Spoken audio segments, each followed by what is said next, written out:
In this video, I'm going to give you 5 carbon plated running shoes if you're new to running. Okay people, so running is extremely popular. Everybody's taking up running, which is a good thing. And I'm seeing so many people take part in their first 5k, 10k, half marathon, even marathon. And some of you are looking for a race day shoe. And it can be a total minefield, I get that 100%. You come to channels like this and you go, oh, what are they thinking about this? What are they thinking about that? So hopefully today, in this video, for you new runners, I'm gonna give you some carbon plated shoes, which I feel may work for you. Now I'm going to give a bit of a spoiler, some of these are expensive. And personally as a coach, I would say whatever you've trained in is what you go and do your first race in. But I do appreciate that some of you want to go out and buy a specific race day shoe. You do want to get some carbon platedness to help you on race day, and that's why we're making this video. Now I've picked these shoes because they offer some of the following: stability, they're not that aggressive, some foams that aren't too crazy, some versatility, and they're not overly wild, okay? And when I say wild, I mean like your pronation could be really impacted and all that sort of stuff. Because I do see a lot of people badly pronating some of these race day shoes. They've clearly just seen somebody on TikTok wearing them, got them themselves and gone out and done a race.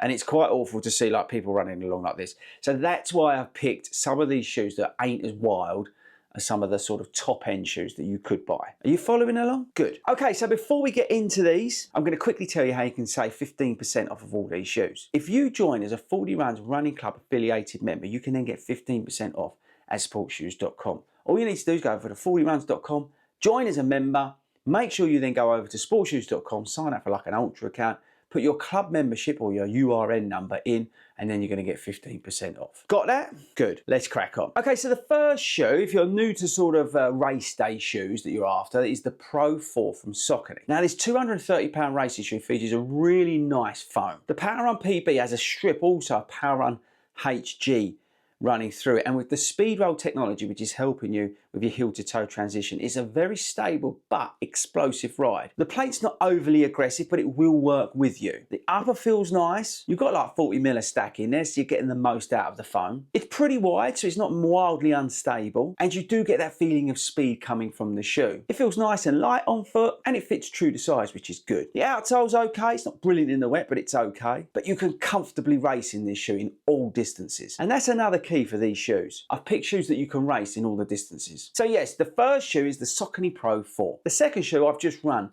a marathon in, and that's the New Balance SC Elite version 4. Now this shoe is being replaced imminently, but this version of the shoe is very, very good for anybody who mildly pronates. You've got the PIBA Fuel Cell midsole in there, but it's a really nice blend that's not over the top in terms of softness. And as I said, because you've got that wide platform in there working with the Energy Arc plate, it's a nice stable ride. It comfortably holds pace, it fits really well, and whilst it is on the heavier side, it doesn't feel like it on foot. Now, like I said, I've just completed a marathon in it, and I also ran a marathon last year in it, thinking about it, and it's just a cruising machine. It really is extremely forgiving, and that's why I wanted to put it on this list. Now the only problem is it's really expensive despite the new version being here, but I think if you hang on you might be able to get it cheaper. So if you've got an October race or a September race, maybe hang on and try and pick it up a little bit cheaper. The next shoe is from Puma. Now Puma makes some really good running shoes, and if you are new to running, check out the stuff from Puma. The only thing you've got to be careful of with Puma is the shoes do come up quite narrow, but the top racing pick from Puma is the Deviate Nitro Elite 3. This is a brilliant shoe, a fast shoe. I've run this in the 10k, I've run this in the half marathon distance, and it's epically fast. You've got the Nitro Elite foam in there, which makes you feel like an absolute hero. You've got Puma grip on the outsole, which is just the best. You've got like 40mm of stack in this as well.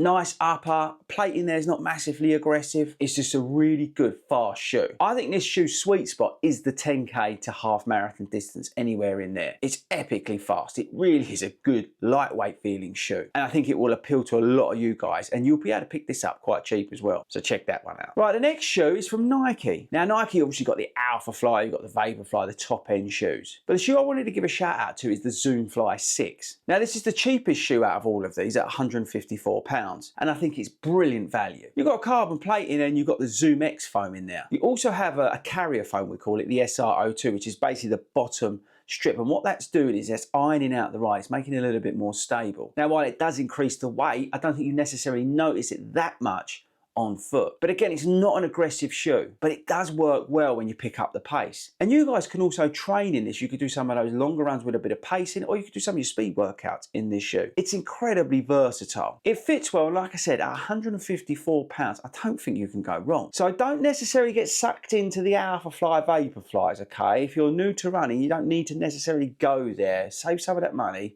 and get the Zoom Fly 6. And the last shoe is a bit of a funky one because this is a shoe that's been wildly forgotten about and I really like it. Now this is a bit nuts because it is again expensive, but you wouldn't be here if you weren't looking to spend over £200. And that's the Hoka Rocket X2. This is a phenomenal shoe, people. And again, it's about to get changed, but it is so good. It's a slightly lower stack height. I think it's about 36mm in the heel, but the foam, while it is soft, works incredibly well with the plate. This is an epically fast shoe, okay? Now, I wouldn't take this into the marathon distance, but if you're looking to run fast halves or like fast 10Ks, whatever, this is a brilliant shoe. It really is. It gets no sort of kudos from anybody anymore, but it's like the forgotten hero out there. It's such a fast feeling shoe and it will make you feel so awesome. And that's why I've included it. So that's my quick list of carbon plated racing shoes if you're sort of new to running. Again, people, big caveat to all this. Personally, if you're running the distances for the first time, use whatever you use in training, right? Just get the distance done and then look to build to get faster. But I do appreciate you may want to go out there and get a nice carbon plate racing shoe for race day. And as I said, that's why we made this video. Now for me, the pick out of all these shoes, because they're all so expensive, is the Zoom Fly 6. I think at £154, that's the perfect shoe for you to buy. One other shoe to consider, just throwing it in there, is the Boston 13. Now that doesn't have a carbon plate, it's got what we call energy rods in there. But you've got some Light Strike Pro from the Adidas Pro 4 in there. That's also a very good shoe. So that's one to consider if you're thinking about the Zoom Fly 6. But for me, like I said, the Zoom Fly 6 is the standout pick here because, as I said, it's well below the price of all the others. It will do everything you need to on race day, make you feel like a hero. You can train in it. You've got that carbon plate in there. You've got a bit of super foam-ness going on, and I think it just looks awesome. So go and check the Zoom Fly 6 out. Right, team, don't forget to subscribe. If you are new to running, we've got loads of running content on here, including a weekly live stream that we do on a Monday at 8 o'clock. Check out our podcast that's award-winning over here in the UK, and come and join the largest running club in the UK as well. Go over to 40runs.com and check that out. Okay, team, that's it from me. I shall catch you all later.